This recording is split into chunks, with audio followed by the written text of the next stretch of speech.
Dear students, मैं doctor Deepti Srivastava, associate professor, government Dungar college Bikaner, आज आप लोगों को इंसेक्ट्स में एक्सक्रीटरी सिस्टम के बारे में बताऊंगी। Excretory system. Removal of waste products of metabolism, especially nitrogenous compounds from the body of insects, is known as excretion. Excretion process helps insect to maintain salt-water balance and thereby physiological homeostasis. Types of excretory systems. There are two types of excretory systems found in insects. First type is basic nephridial system or Malpighian tubule system, and second type is cryptonephridial system. The Malpighian tubule system is a type of excretory and osmoregulatory system found in some insects, myriapods, arachnids, and tardigrades. The system consists of branching tubules extending from the alimentary canal that absorbs solutes, water, and waste from the surrounding hemolymph. First type Malpighian tubule system excretory तथा ऑस्मोरेगुलेटरी system है जो कि कुछ insects, मीरियापोड्स, एरेक्निड्स तथा टार्जीग्रेड्स में पाया जाता है। इस सिस्टम में कई ब्रांचिंग ट्यूब्यूल्स होती हैं जो कि एलिमेंट्री कैनाल से निकलती हैं। इनका उद्गम स्थल मिड गट और हाइंड गट के जंक्शन पर होता है, यानी कि एलिमेंट्री कैनाल की मिड गट और हाइंड गट जहाँ पर मिलती हैं वहाँ से मेलपेगियन ट्यूब्यूल्स यानी कि कई सारी नलिकाएं निकलती हैं। ये ट्यूब्यूल्स एलिमेंट्री कैनाल के बाहर जो हीमोलिम्फ होता है उससे सॉल्यूट्स, वाटर तथा वेस्ट को एब्जॉर्ब करने का काम करती हैं।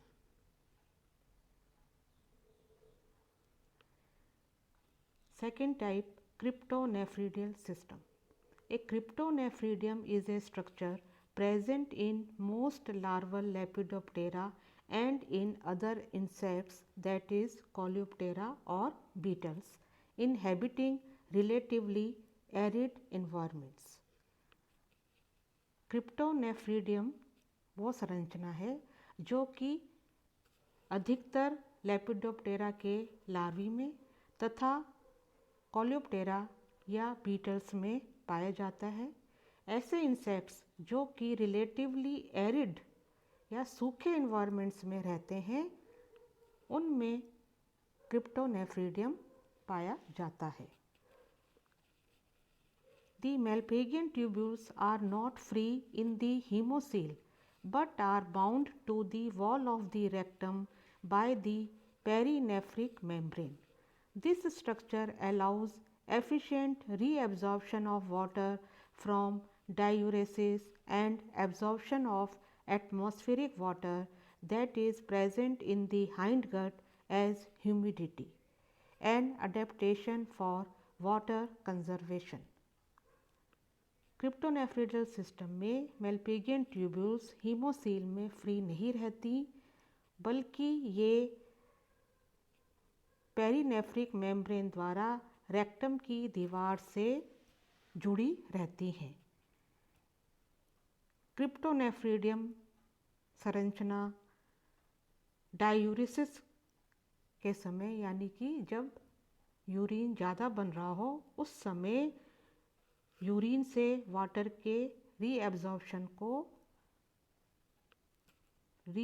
में मदद करती हैं तथा इनके कारण ही इंसेक्ट एटमॉस्फेरिक वाटर को एब्जॉर्ब करता है और ये वाटर इंसेक्ट की हाइंड गट में ह्यूमिडिटी के रूप में उपस्थित होता है।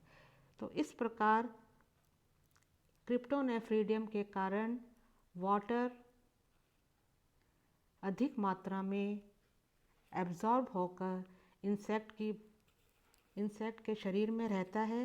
तो यह क्रिप्टोनेफ्रीडियम वाटर कंजर्वेशन के लिए एक अडेप्टेशन है। तो ये देखिए यहाँ पर दोनों सिस्टम में डिफरेंस दिखाई दे रहा है। फर्स्ट डायग्राम बेसिक नेफ्रिडियल सिस्टम को बता रहा है और दूसरा डायग्राम क्रिप्टोनेफ्रिडियल सिस्टम को। बेसिक नेफ्रिडियल सिस्टम में हाइंड गट और मिड गट के जंक्शन पर ये स्ट्रक्चर्स लंबी ट्यूब्यूल्स दिखाई दे रही हैं जो कि मेलपिगियन ट्यूब्यूल्स हैं,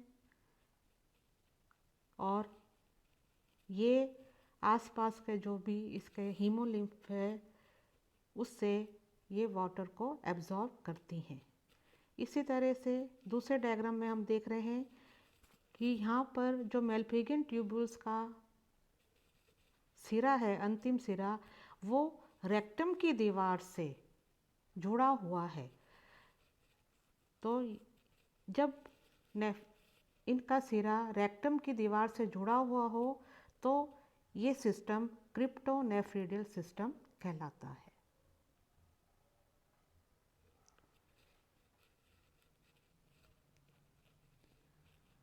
The system consists of branching tubules extending from the alimentary canal that absorb solutes, water and wastes from the surrounding hemolymph.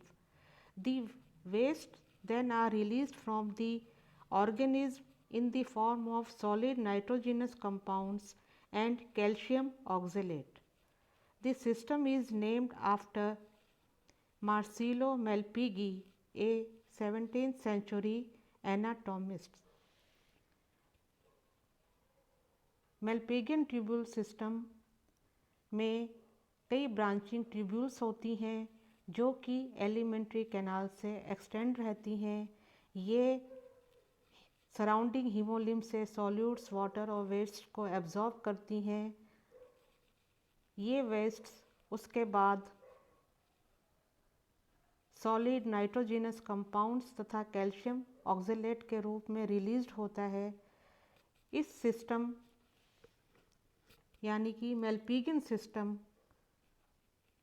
का जो नाम है वो मार्सिलो मेलपिगी के नाम पर रखा गया है, जिन्होंने फर्स्ट टाइम इन ट्यूब्यूल्स की खोज की थी।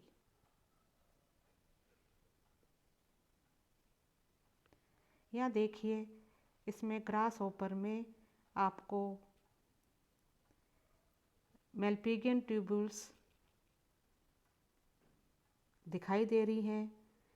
पूरी इसमें एलिमेंट्री कैनाल दिख रही है और एलिमेंट्री कैनाल के मिड गट और हाइंड गट के जंक्शन पर जो नलिकाओं का समूह दिखाई दे रहा है वो मेलपिगियन ट्यूब्यूल्स हैं।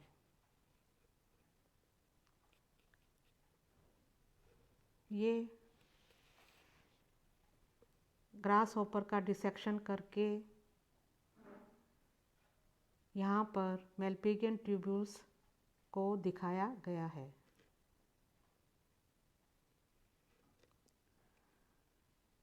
इसमें भी हम इंसेक्ट की एलिमेंट्री कैनाल को देख रहे हैं और मिड गट और हाइंड गट के जंक्शन पर मेलपिगियन ट्यूब्यूल्स दिखाई दे रही हैं।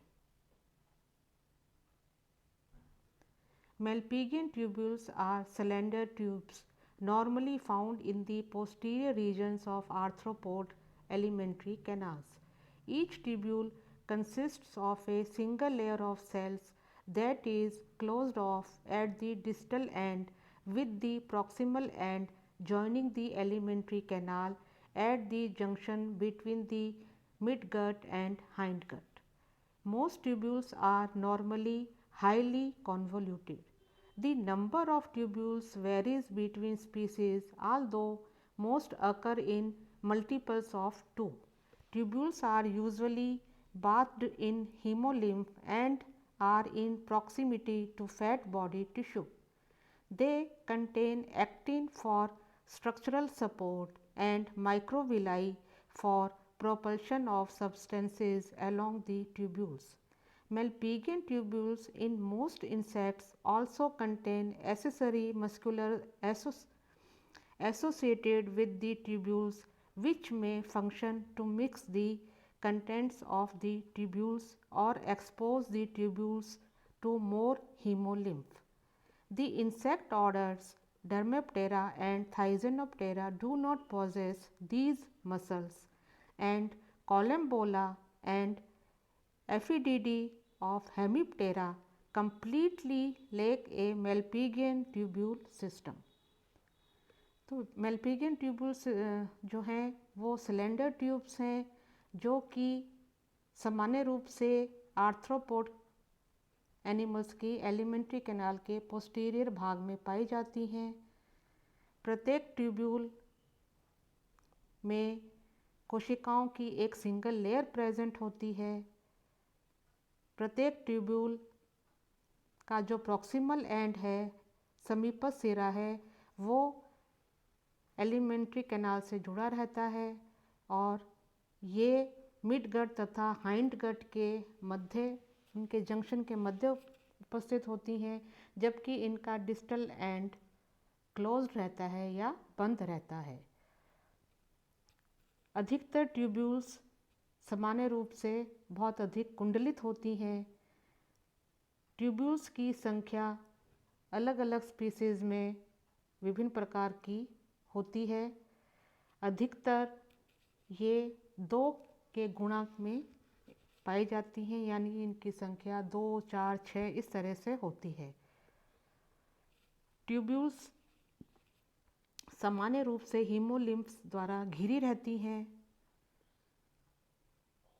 तथा ये फैट बॉडी टिश्यू के अंदर या उनके मध्य रहती हैं। इनमें एक्टिन प्रेजेंट होता है जो कि इनको स्ट्रक्चरल सपोर्ट करता है तथा इनमें माइक्रोविलाई अंदर की तरफ इनकी कोशिकाओं में माइक्रोविलाई होते हैं जो कि जिनके कारण पदार्थ आसानी से ट्यूब्यूल के अंदर आगे बढ़ते हैं। मेल्पिगियन ट्यूब्यूल्स में कई एक्सेसरी मस्कुलेचर्स भी होती हैं जो कि ट्यूब्यूल्स में जो भी कंटेंट्स होते हैं उनको मिक्स करने का काम करती हैं या उनमें मदद करती हैं। इंसेक्ट ऑर्डर्स डर्मेप्टेरा और थाइजेनोप्टेरा में ये मसल्स नहीं होती तथा कोलम्बोला और हेमिप्टेरा की एफिडिडी फैमिली में मेल्पिगियन ट्यूब्यूल सिस्टम अनुपस्थित होता है। तो इस प्रकार मेल्पिगियन tubules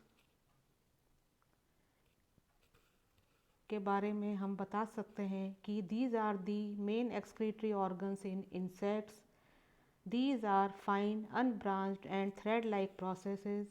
These are the outgrowths of alimentary canal and present at the junction of midgut and hindgut. These are absent in springtail and aphids, 2 in scale insects, 4 in bugs, 5 in mosquitoes, 6 in moths and butterflies, 60 in cockroach and more than 200 in locusts. The wall of Malpighian tubule consists of 4 to 6 large epithelial cells arranged in a circle which extremely rests on the basement membrane. It is divided into 2 parts, distal secretory part having honeycomb border and second proximal absorptive part having brush border. Malpighian tubule की दीवार 4 से 6 बड़ी epithelial कोशिकाओं की बनी होती है। ये कोशिकाएं सर्कल में या वृत्त में उपस्थित होती हैं। ये कोशिकाएं बेसमेंट मेम्ब्रेन इन कोशिकाओं के बाहर की तरफ एक बेसमेंट मेम्ब्रेन उपस्थित होती है। मेलपिगियन ट्यूब्यूल को हम दो पार्ट्स में डिवाइड कर सकते हैं। डिस्टल सीक्रेटरी पार्ट यानी कि दूरस्थ स्रवित भाग जिसमें हनी कोम्ब बॉर्डर होता है, तथा समीपस्थ एब्जॉर्प्टिव या अवशोषण करने वाला एब्जॉर्प्टिव पार्ट जिसमें ब्रश बॉर्डर होता है।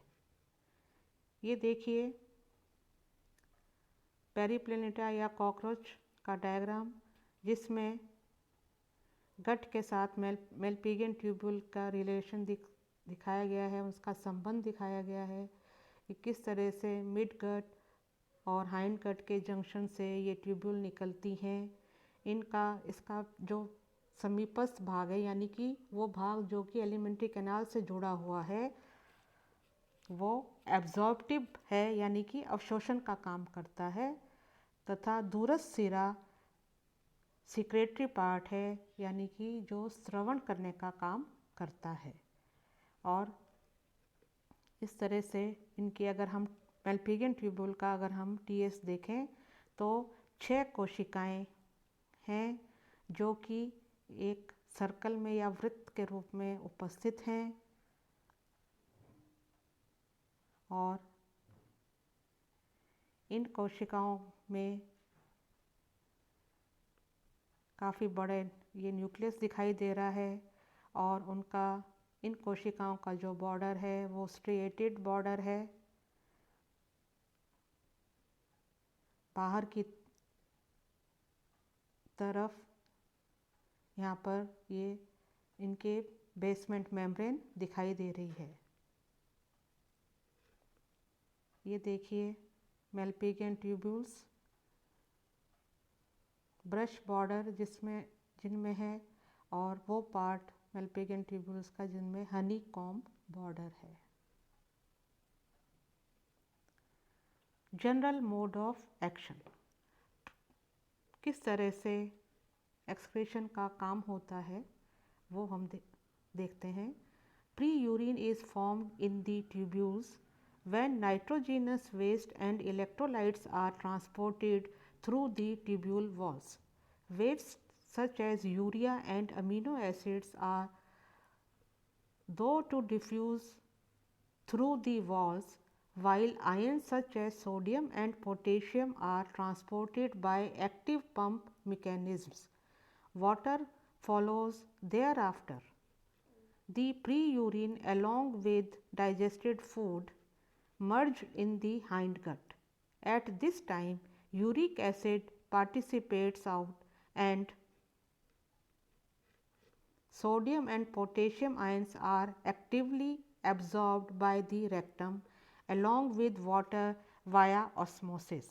Uric acid is left to mix with feces which are then excreted.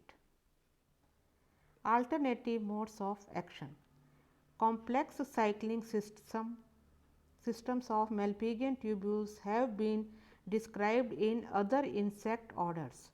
Hemipteran insects use tubules that permit movements of solutes into the distal portion of the tubules, while reabsorption of water and essential ions directly to the hemolymph occurs in the proximal portion and the rectum.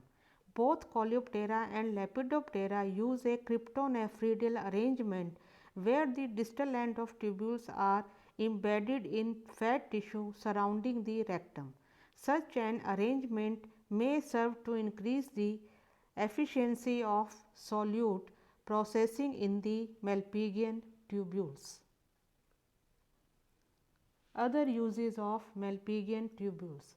Although primarily involved in excretion and osmoregulation, Malpighian tubules have been modified in some insects to serve accessory functions. Larvae of all species in genus Arachnocampa use modified and swollen Malpighian tubules to produce a blue-green light attracting prey towards mucus coated trap line. In insects which feed on plant material containing noxious allelochemicals, Malpighian tubules also serve to rapidly excrete such compounds from the hemolymph.